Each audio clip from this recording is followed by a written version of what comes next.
Welcome to the Office for Children video orientation for providers who are new to the child care subsidy world. The Office for Children is a division of the Bergen County Department of Human Services, and it's your source for child care information. We provide parents with child care referrals and help them to find financial assistance for child care. We provide training for people to care for children in their home or in the home of the child. We also provide professional development for the child care workforce. In this video, we are offering an orientation to becoming a child care provider for children who receive subsidy through the Office for Children. A member of our Office for Children staff will walk in your shoes and act out the part of a child care provider who is new to our subsidy systems. Hello, Sue. Welcome to the Office for Children. How can I help you? Well, I'm a new director, and I'm interested in accepting subsidy families, but I've heard that it can be confusing. Can you tell me how it works? Certainly. If you are interested in learning about the system, call our office for a one-on-one conversation about the program. If a parent has come to you asking you to provide care for their child, call our office and tell us you're considering becoming a provider who accepts our payments, and you will receive a packet outlining the requirements. Many of the things are business related because we have to set up an account for you so that you can receive a direct deposit from the state. So we'll be requiring a banking form, a W-9 tax form, and documentation of your federal ID number or your Social Security number if you're a home-based provider. A landline is required because it's necessary for processing your payments. If you have a child care center, we would need a copy of your license. If you have a home-based child care operation, we would need to see your certificate from the Office for Children telling us that you have been trained. When applicable, if a parent has a co-payment, you'll be required to collect that co-payment, although not every parent has a co-payment. If you have trouble collecting that co-payment, we can help you with that as well. In addition, annually we will be asking you to fill out a provider profile. That's so we can update your information in our system and provide parents with the most interesting, updated information available about your center. That sounds pretty easy, but what about all the different subsidies that families can apply for? How will I know what to do? There are two main subsidy programs. Work First New Jersey is for families who qualify for Temporary Assistance to Needy Families, or TANF, used to be known as welfare. These families need to be engaged in a work activity and cannot use lack of child care as an excuse for not going to work.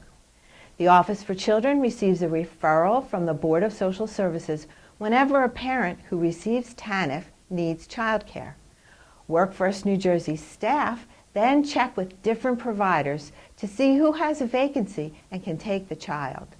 The child is placed as soon as possible, and the provider receives a child care services agreement as soon as it can be created. Most of these families have an EBT or food stamp card, and we can attach their child care benefits to that card when they call our office and ask us to link their card. The second program is known as New Jersey Cares for Kids, or NJCK. This is the general program for families who have adults who are working full-time, in school full-time, or a combination of the two that adds up to full-time, and they have a low income. Families can pick up applications for this program from our office, or they can call our office and request it and we'll mail it to them, or they can download it from our website.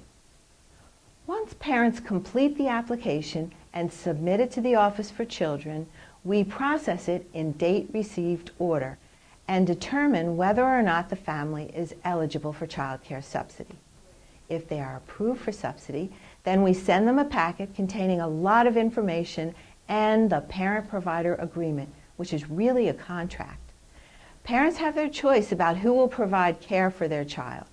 If the provider that is chosen by parents is not yet registered with the Office for Children and they wish to be, then we can help them with that. Once parents choose their provider, the provider completes the parent-provider agreement with the start date and the end date of the service, as well as their rate information, and then they sign it.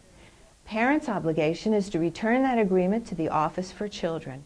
We will authorize the agreement, and if they don't already have an EBT or food stamp card, a new card will be sent to them in about 5 days, and it will be loaded with their child care benefits. Full-time subsidy is considered 6 hours or more of care per day, and part-time subsidy is considered less than 6 hours of care per day. That sounds good, but what if a child comes for different amounts of time every day? How will I work out the subsidy? We'll set up the contract for full-time or part-time according to the parent's wishes. If, for example, a child has a full-time contract and only comes part-time occasionally, maybe they need to go to the dentist or they have a doctor's appointment, we leave everything as is. But if it happens regularly, please let us know and we will adjust the contract to reflect part-time attendance. So how will I get paid? Good question. This system has an electronic payment system attached to it. It's known as eChildcare, and it's a system by which your payments are made directly into your bank account every 2 weeks for the care you provided 2 weeks ago. It involves real-time attendance transactions made by the parents or by their designees, and it's done on a daily basis. Parents can select up to 2 designees or alternates who often pick up their child or drop off their child, and those people can also receive a card to do their transactions. Only parents or their designees can use the cards. Providers must never use a parent's card. It is a violation of the program. Parents and designees must activate their card by calling the number on the back of the card and following the prompts to add their 4-digit personal identification number, or their PIN. Once you as a provider are set up in the system with your banking and have submitted your other tax forms, you will complete one more form to receive a point of service or POS machine, or to be involved with the interactive voice IVR system. The POS is very much like a credit card swipe machine that you would find at any supermarket. Parents swipe their child in on arrival and out when they pick up their child to take them home. The IVR is primarily for providers who are home-based. Parents use a telephone system to check their child in or out. Something like, for English press 1, for Spanish press 2, and then the parent just follows the prompts and completes their transaction. What about if a parent forgets to swipe, or if they say they don't want to use the swipe machine? Well, that does happen. In those cases, if a parent or designee forgets or is not present to record attendance, they can perform transactions for previous days. This is called a back swipe. Parents and their designees can do back swipes going back 13 days from the present date to enter any missing transactions. You can assist parents with this transaction, but you cannot do it for them. What if the child is sick, or if they just don't come in? What am I going to do then? Well, there are a lot of regulations with regard to that.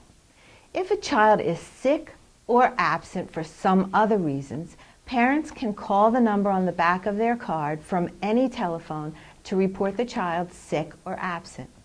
In this system, everything is done according to the 2-week pay periods. So there are 10 business days of care in most 2-week pay periods. If the child is sick, they can be out up to 5 consecutive days, and you will be paid for all 10 days in the pay period.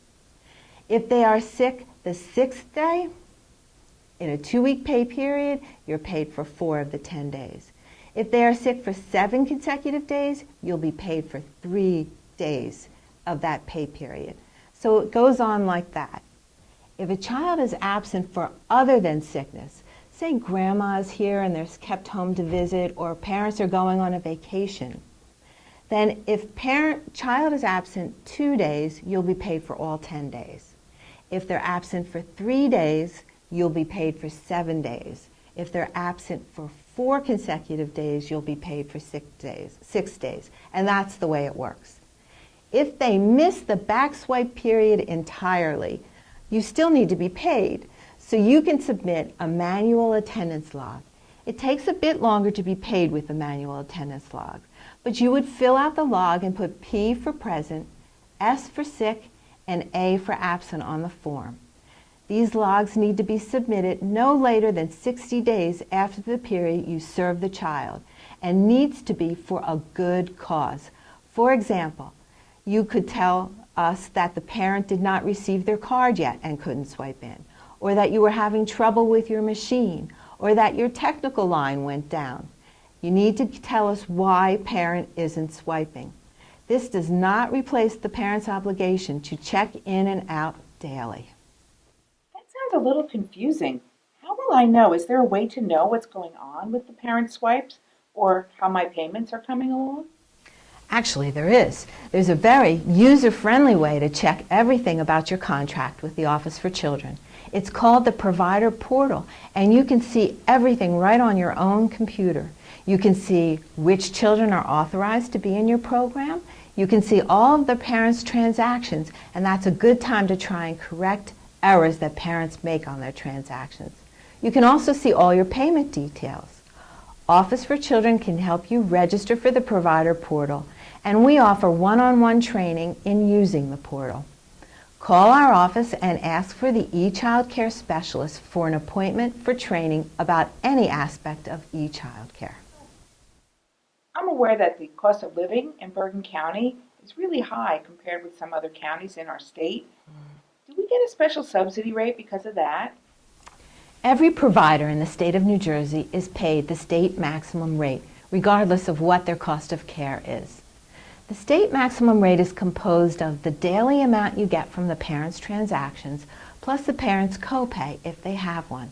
Some parents actually have no copay, in which case the state maximum rate is equal to what is paid through the parent's transactions.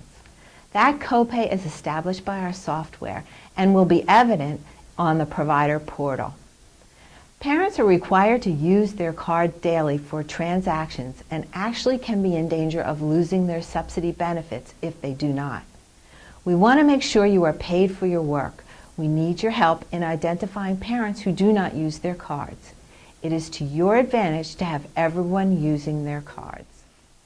All providers need to submit their closed day calendar annually. You are permitted to have up to 22 closed days, including holidays. It is suggested that you choose 18 days and save a few for emergency closings.